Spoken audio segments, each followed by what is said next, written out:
Guys, we're back on the blue build, and today we are talking tires. Now, if you see what I have here, let's just get some of this flash off of it so that it doesn't look so weird. It does look a little weird. This is the tire and wheel setup from the 1985 Camaro. Now, I have chromed the wheel, and I was planning on painting the inserts on the wheel body color to match the car. So this is pretty much old school, big fat tires, small wheel, probably like a 15 or 16 inch rim, decent tread. So this is nice. I mean, nice enough. Fits the car perfectly because that's what came on the car. And this is what it would look like on the car.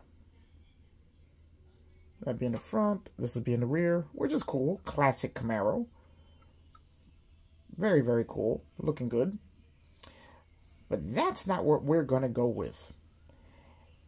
Mrs. Onyx Fierro decided that she wanted custom wheels on this car. And since we were building a car that she fell in love with years ago, she saw a set of wheels that I had and she loved them.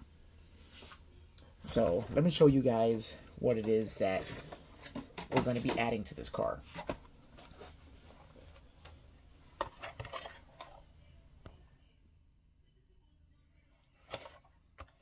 Here we have the Aoshima Professor MS3 19-inch wheel.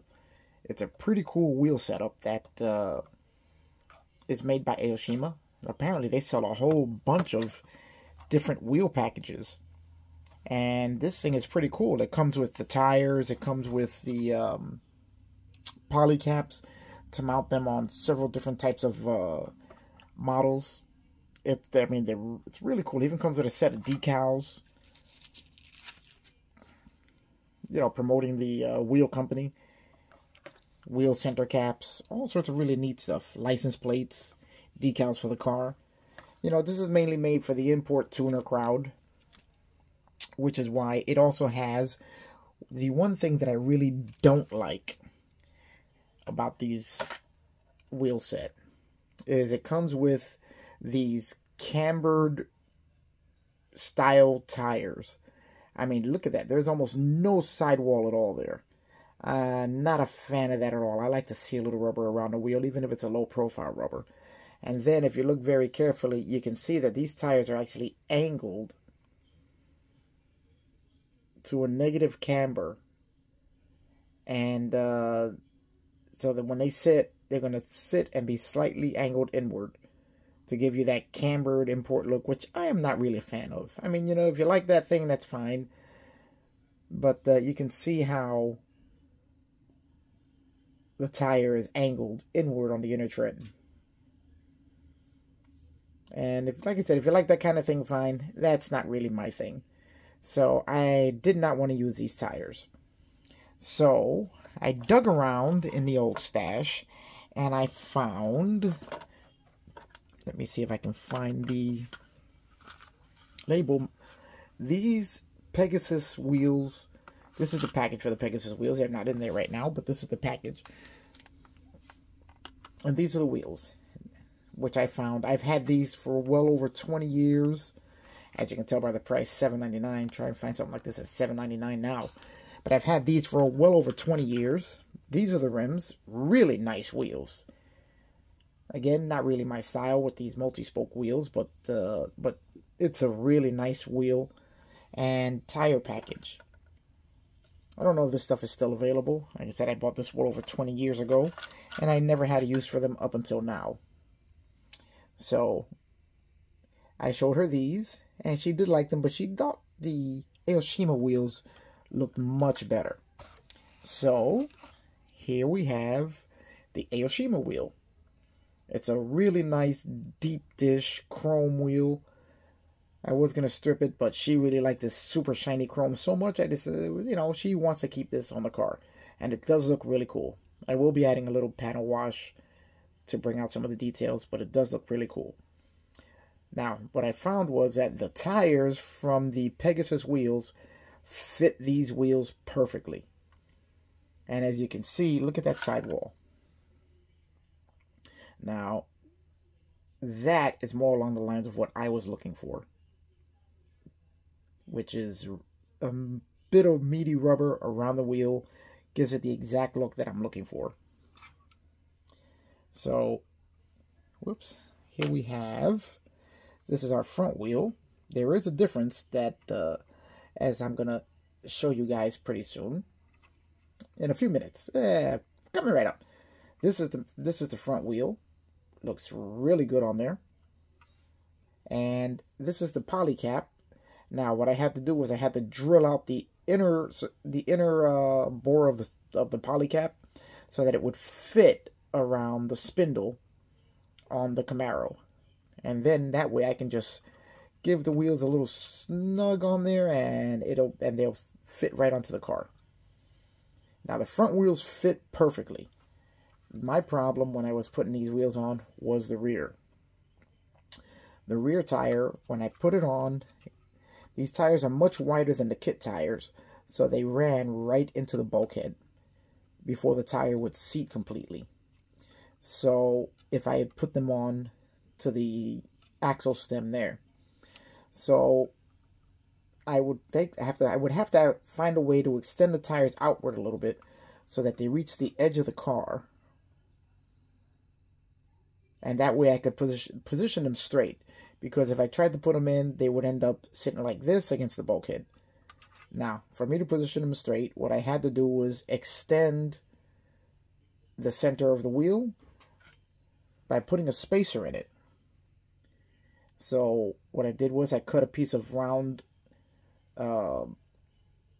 styrene tube, measured it out, inserted the poly cap into it, and now I have a spacer that will hold the wheel on securely and give me a nice mounting point and bring the wheels right out to the edge of the body, which are gonna look really, really nice.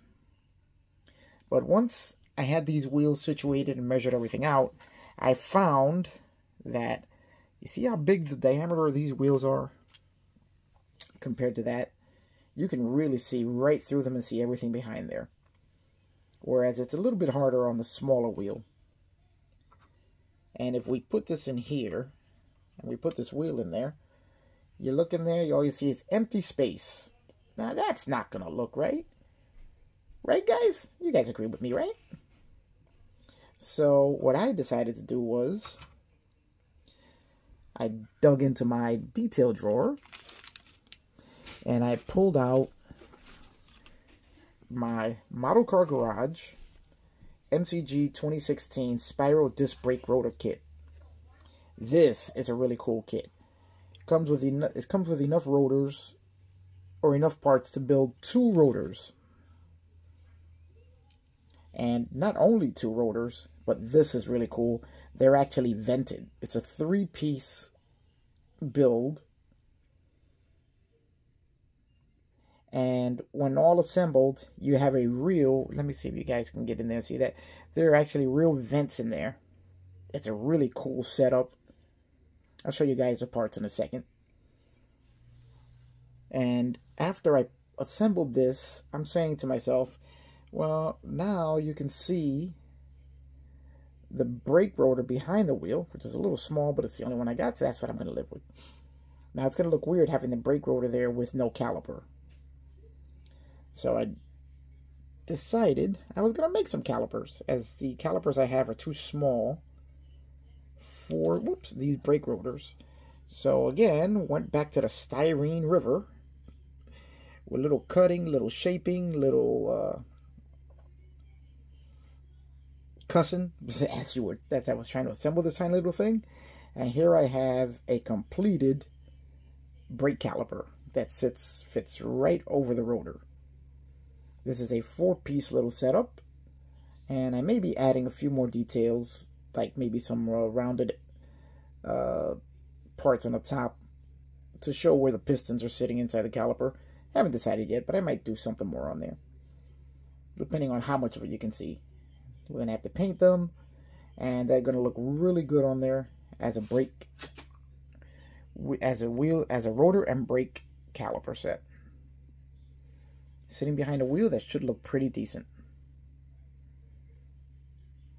So right now I'm back to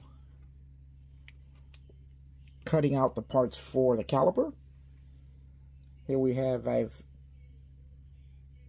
already traced out using a template from the original caliper I made, all the parts I need for the caliper housings.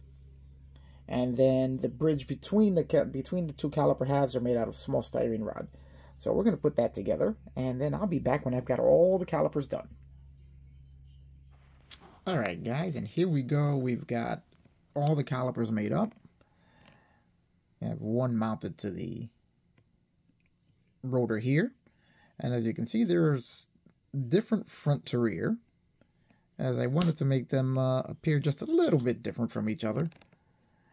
Now, are they 100% perfectly symmetrical and the same? No, but they are handmade and hand carved. So, you know, guys, there are going to be slight variations in the four of them. But I think that once they get a nice coat of paint on them and they're underneath the wheel, they're going to look really, really good. Let's take a quick look here. We can get a sort of an idea of what that's going to look like back there. Let's see if we can put a little light on it so you can see the... I'm hoping that we can... Yeah, there we go. You'll be able to see a little something back there with the caliper painted. I think I'm going to do them in red, just so that they stand out from behind the wheel. And the brake rotor back there, you can just make out the disc that's with the cross drilling on it. I think that's going to look pretty good. I just got to figure out how I'm going to mount them to the car. And there go the other three calipers there, if we can get a little zoom in there. But I think that's going to work out. All right, now to figure out how to mount them. Okay, guys, just thought I'd give you a real close-up look. The calipers are made out of 1, 2, 3, 4, 5 parts. We have the two halves of the caliper. Then we have the... you can't really see it because I can't get it to focus. If you can look in between the two halves, there's the two bridges there to hold the two halves together. And the outer ridge here, which is meant to simulate, if we can get a good look at it, there it is, which is meant to simulate where the pistons would ride inside the caliper. So 5 pieces that were tiny and a pain to cut out and measure everything out. Yeah, this was a pain. Next time I'm just going to buy some 3D printed calipers. But don't really have time for that, as I'm getting ready for this show and don't have time to wait for those things to show up. So, fabrication it is. But I think it's going to look okay. Okay, guys, I thought I'd just take you through the assembly of one of these brake rotors. They're actually really, really cool, as you can see. They're all cross-drilled. This is the inner part, which is what provides the vents. Let me show you one that's completed. Let's get a real close-up look here. You can see that they are vented just like a real brake rotor. It's pretty cool the way they designed this. Outer and inner surfaces of the rotor. Now, very simple assembly. Basically, you're just going to take the outer surface, sandwich the inner surface between both outer surfaces, apply a little bit of CA glue, and boom, you have a completed brake rotor.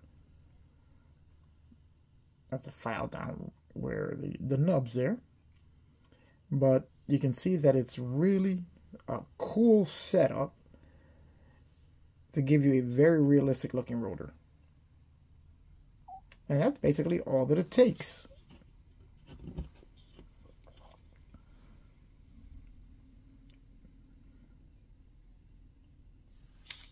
So there we go.